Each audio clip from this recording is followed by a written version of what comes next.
Hi, Bewitches. Welcome to Bewitched Banter, the podcast where two best friends talk about things that are spooky, spiritual, paranormal, and often test each other's beliefs. Today, we are testing Amy's skepticism as we have a very special guest, Tina Miller, discussing numerology. So without further ado, please welcome our very special guest and numerologist, Tina Miller. And today we are covering numerology with our very special guest, Tina Miller, who has done more than 3,500 readings for folks in the past all over the world. Is that right, Tina? Yeah, I know all over the world, but certainly in this country and a couple other foreign countries. So yes. Wonderful. Well, tell us how long you have been doing numerology, and then let's just tell us a little bit about what the heck it is. Sure. I'll take your second question first. Sure. Numerology is really the study and the science of numbers. It was a system that was developed by Pythagoras in 530 BCE. We're mostly familiar with Pythagoras as he's the one that came up with the Pythagorean theorem. Say that fast 3 times. But he, in addition to being a mathematician, he was also a musician. And so he and his students studied musical notes, and they determined that there is a with every number that is out there, basically 1 to 9, because 0 really isn't a number, but I will get into that in a little bit, that they each had a certain vibration and a certain energy. And so when you put these different numbers together, that is what makes a symphony. It's the same thing with us in numerology. Mm-hmm. Numerology is based on, there's 6 numbers in your numerology chart. 3 are based on your name. And the other 3, which are the stronger of the 3 of the 6, is based on your birth date. So how I got into it is back in 2004. So this year marks 20 years that I've been doing this. And my son was born in 2004, and I had a considerable amount of time off. And so I was listening to podcasts by the Hay House. If you all are familiar with Louise Hay, who was like the godmother of New Age. And so I was listening to a podcast, and there was a numerologist on there named Glynis McCants. And she started talking about numbers, and I was just fascinated with what she was talking about. I'm a New Ager. I love astrology, and so it deeply resonated with me. So I'm a learner, and I bought all the books I could on numerology. I studied it, and then I just started asking my friends, hey, can I read you? Can I give me your birthday and let me see what I can find out about you? And it just took off right away. And my friends were delighted. They loved the information. They started sharing it with their friends, and then their friends and their friends. Really, I've just grown by word of mouth. And it was really just from that one podcast. I was a journalism major. I never really liked numbers, but numerology isn't the same. It's the same as math, but it's also a little different. Well, clearly I'm not a math gal either, with Amy's birth year wrong for the 3rd time. Sorry about that. And thank you, Tina, so much for your time in redoing that chart because of me. So I apologize in advance. Would you call yourself a numerologist? Or if you had to classify what you do, what would you call yourself? Yeah, I would call myself a numerologist because numbers don't lie. I just know how to read the numbers really well. So numerology is a scientific process. It's not a psychic process. So people get all weird that I know this is bewitched banter, but people get all weird that it's about the occult. And some people might think it is, but it's really just the science of understanding the energy of numbers. Anybody can be a numerologist. You can go online right now and look up all kinds of numerology. But because I've been doing this for 20 years, I also understand some of the stories behind the numbers. And when I get to meet people and read them, and I start understanding more about their lives, then they start seeing how numbers play a significant part in their lives. I don't know how you feel about angel numbers, as it may or may not relate to numerology, but I've seen 1111 or 111 every day, if not twice a day, for the last 4 years, ever since my divorce. And Amy thinks it's all BS, that it's coincidence. And sure, I think there is a big part of it. But can you talk about that a little bit? 1111 twice a day. If you see 1111 or even 111, but 1111 is very powerful because I'll get into the energy of the numbers in just a little bit. Mm-hmm. But 1 is the number of being first. It signifies being first. It signifies importance. And so when you see 4 1s lined up in a row, it's it's an invitation or a message from the universe for that 1 minute for you to be still and to affirm what is something that you want in your life, because the universe is signaling you with that 1111. Tell us what you want. Tell us what you want to create. And it's a way of just affirming, okay, this is what I want. The universe is saying, take action. Take action on what you want, because one is about action. And 111, it's also the same thing, but 1111 is a very powerful number. On November 11th, which happens to be Veterans Day? Yes, Veterans Day. Every year on 11/11, I sit down and I write in my journal, and I write what are the things that I want to manifest in this next year, and and then I look back on my journal the year before and say, what did I manifest between that 11/11 and this 11/11? It's a very, very powerful combination, and when you see it, take a moment just to make a wish or send somebody you love a special blessing. It's very powerful.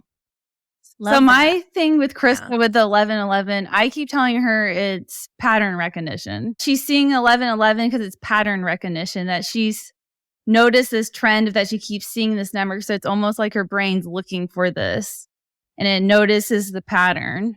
That's why I give her a hard time, because I think it's pattern recognition when she's seeing these numbers.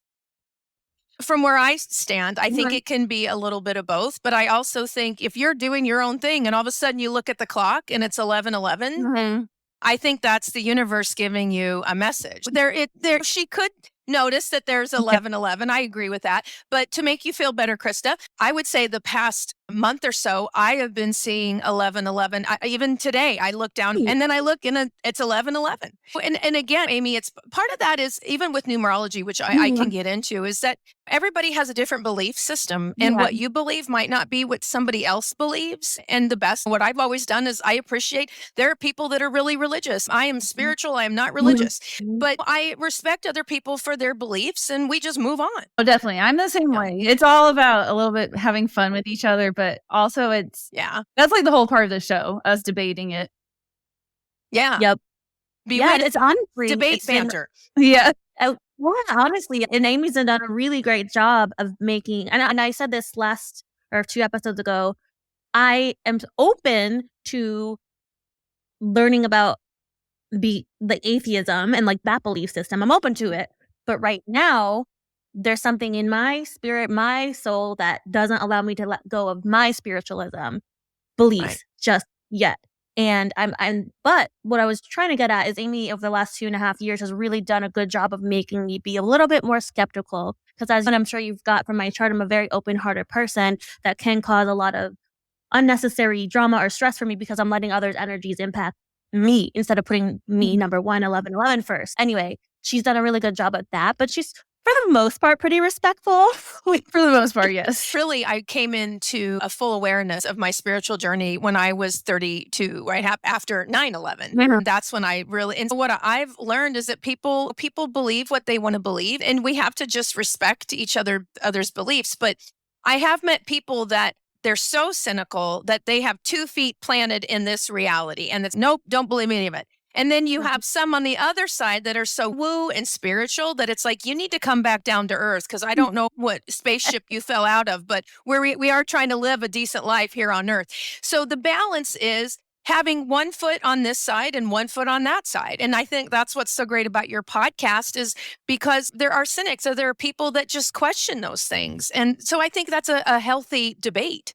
Because I feel like with any religion or any belief, if you're too extreme of anything, that's when you get in that dangerous territory.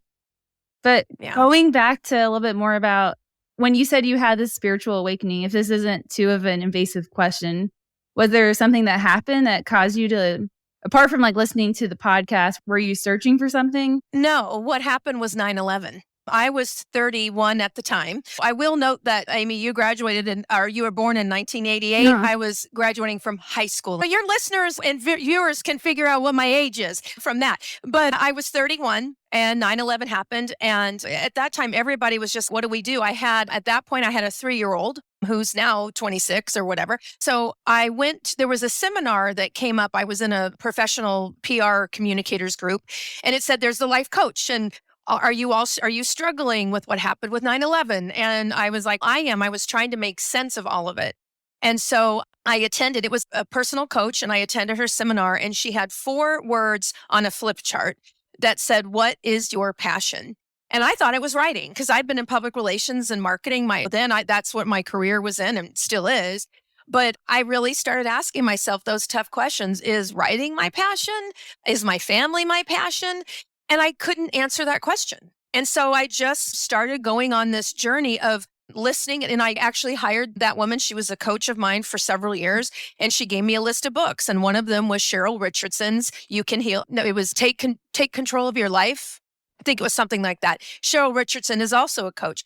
I read her books, and then that led me to another author, and then another author, and then and then that led me to Hay House. And then that's when I heard that podcast on numerology. It was just 9/11 dramatically changed my life. And a lot of people don't come into a full awareness of their spirituality until they're in midlife, because then they start looking back and going, what was my life about? What was all these things about? So I came into mine a little bit earlier, and I've been on that journey ever since. People change for one of 2 reasons, either for desperation or inspiration. Mm-hmm. And for me, I was really inspired to make a change in my life and to say, there's got to be more to my life than this. There's got to be more. And I love my boys, don't get me wrong, but I just knew that there was something else out there for me to learn. And then when numerology came along, I was like, wow, this is a really good fit, because I can now help other people understand by the power of numbers how to live their lives. Super cool. We kind of touched on it. I'm stealing this question from you, Ames, but what are one or several things you've learned about human nature or others by doing this for so long and for so many folks? Sure. First and foremost, I've learned that people will pay me to tell them about themselves. Okay. Yeah. But I also think that for me, I read on the positive side of the numbers. But just like you can have $40 or $4 in your bank account, you can also be negative $4 in your bank account. For me, for the majority of people do want to hear about how their lives can be changed in a positive manner with numerology. Mm-hmm. But again, there are some naysayers. And sometimes, even though I read on the positive side of the numbers, there's also a negative side of those numbers. And I usually don't focus on that, because I don't want to tell people here's all the bad things, but I do throw things in to say, here's some things you should watch out for, which I will definitely share with both of you.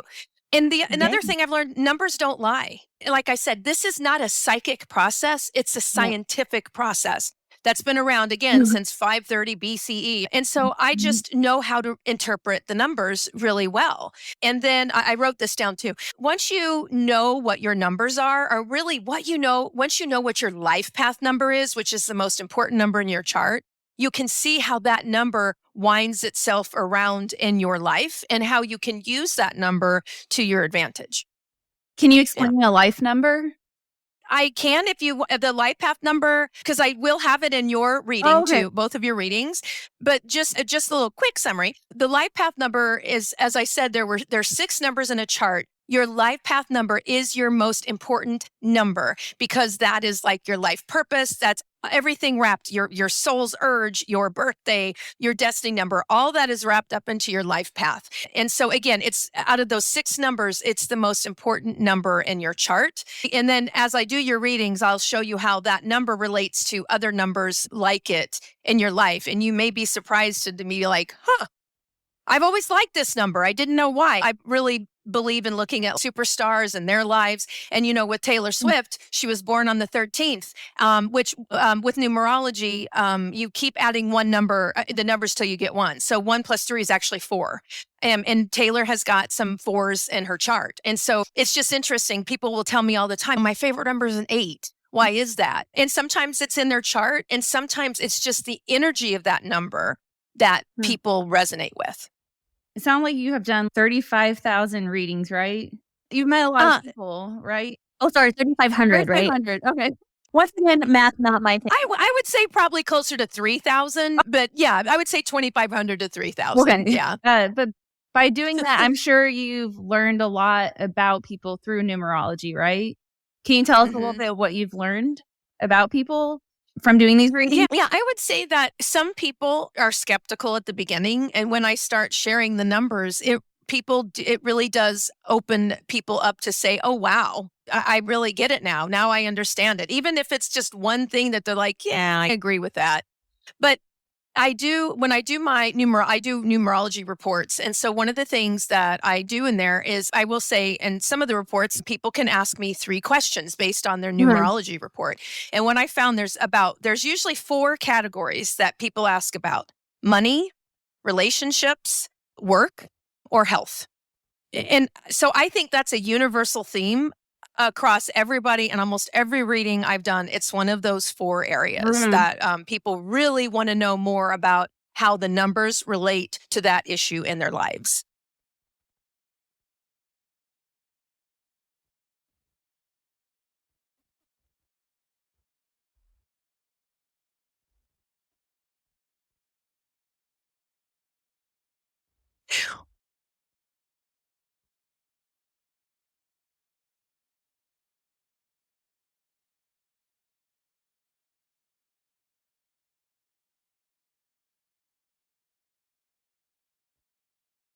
I love that question because it really made me think about it. I know astrology to the point I'm very familiar with all the signs, what the negatives are and the positives are. I do see some relevance, even though they're really 2 separate sets of data, if you will, where numerology focuses on the name, the letters in your name and your birth date, where astrology kind of is similar, that it does focus a little bit on your birth date, but then astrology goes off into tangents like your rising and your ascendant, your descendant, all these other things that numerology doesn't really go into.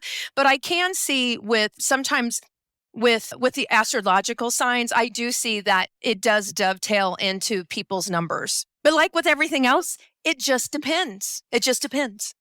Because you also have astrology is one, and numerology, and there's other things, divination, all these things where, it depends on people's life experiences. There's a lot of things that go into it. And so numerology is really just one aspect of your life. Krista and I've had long discussions about tarot reading, for example. And so I'm not spiritual. So I can see it being used as like a tool for reflection more, or like a guide, but I don't really believe in it spiritually. So how would you, I guess for the naysayers out there, what would you say about numerology to them?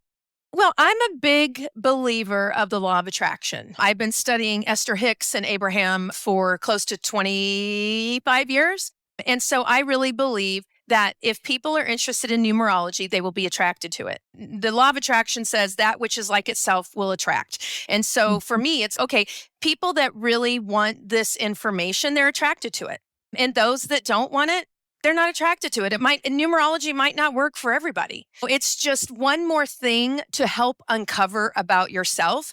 But if it's not of an interest to you, then it's not of an interest to you at this time. Like Krista just said a little while ago, at this point in time, this is what I believe in. But things change. People might be like, I'm not interested in this right now. And then something happens and they're like, oh, well, maybe I should give this numerology a try. Again, it's just, if people are attracted to it, great. If they think it doesn't have any relevance to them, that's okay. It just means that numerology is not for them. But I will tell you, everybody has numbers. Everybody has numbers. The numbers don't lie. And Amy, when I get to you, I'm going to tell you why you are a skeptic. There's people who have never stumbled upon numerology, or it's something they have no idea what it is. How would you, I guess your 30-second elevator pitch, what is it? If you had to tell someone in passing, what is numerology? Yeah. Numerology is the scientific study of numbers, and it's a way to understand the vibrations and certain patterns based on your name and your birthday. Okay. That's a great way to summarize it.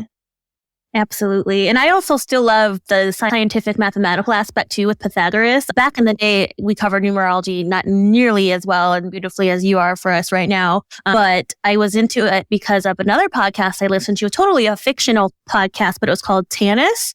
I'll send it to you, Tina. You'll love it. But it really covers a fictional story of a journalist producer that stumbles upon this weird Reddit feed called Discovering Tanis. And it's this weird mythological place, may or may not be Atlantis, a lot of debates about it. But a huge segment of season 1 is all about Pythagorean theorem and how these mathematicians were also equally very spiritual and philosophers. They blended both so beautifully. So for me, that's a point back to non-believers or skeptics. So saying, well, these men are brilliant, based in mathematical sciences.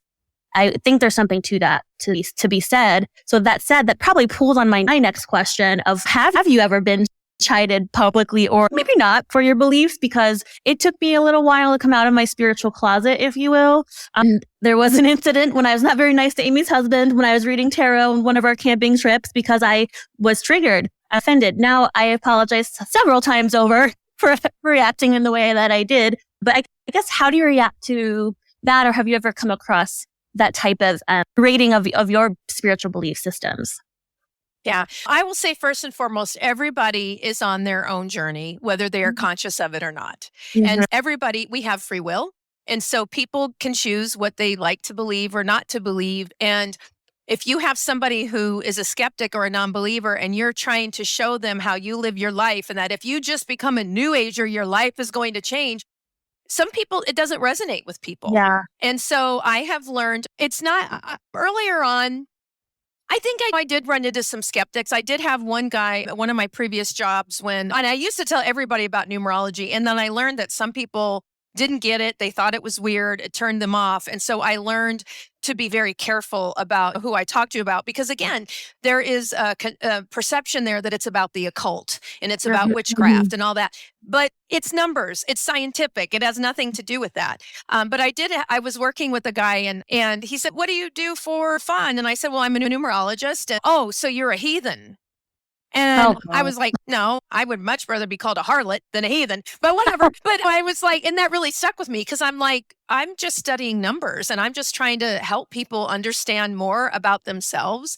But we are all on our own paths. And so to shove your beliefs down somebody's throat is not going to go well if they're not open to it. It's the same thing, Krista, when Amy, I don't know if you're religious, spiritual, or none of the above, but what if Amy came to you and said, you need to have Jesus Christ as your Lord and Savior? The people that come to my door, please get out. I'm a witch. Bye. Thank you. And so that's what I'm saying is you don't want people imposing their beliefs on you or their judgments. They're living their lives. And similarly, you don't want people doing that to you. Absolutely. And so, like I said, numerology isn't for everyone, but whether people realize it or not, numbers are in their lives. The numbers don't lie. But again, it takes all kinds. I do think everybody's on their own journey. And if they're interested and attracted to it, let me back up and say, most of my best friends that I surround myself with, they all have a spiritual aspect. They all are New Agers. Or they all believe in certain things. So I've attracted those people into my life. Krista, I know you're so passionate about this. You attract people into your life that will be similar to you. And I think it's beautiful, this relationship you have with Amy, because I think Amy can also help ground you to say, no, Krista, don't put both feet over in woo-woo land. Let's talk about being balanced. I've done that before. She has. And again, she's done a wonderful job of making me become more centrist in my spiritual side the last 2.5 years. Know your audience when you're talking about your beliefs, because if you're in a mixed crowd, it's like they say, you don't talk about religion, politics, abortion, and spirituality, because you just don't know. Knowing your audience is half the trick to doing well in life in general. Just like being able to reading the room or reading the person you're talking to. I guess emotional intelligence, basically, at the end of the day. If you all are familiar, or at least Krista, if you're familiar with the work of Michael Singer, he wrote The Untethered Soul, The Surrender Experiment. Oh, if you all have not read The Untethered Soul, he was on Oprah and all that, and he's a guru. My best friend Jill studied with him in Florida. But his saying is, people are not okay. And most people are lashing out in anger or doing these other things because they're not okay with themselves. And they're lashing out at other people when they really should be just minding their own P's and Q's and trying to work on themselves. But yeah, that's one of Jill's favorite sayings is people are not okay. Well, with that, I would love to know more about the numbers not lying. Amy, I think you're up first. Oh, time out real quick. Let's throw a plug in here real quick. Mid-plug.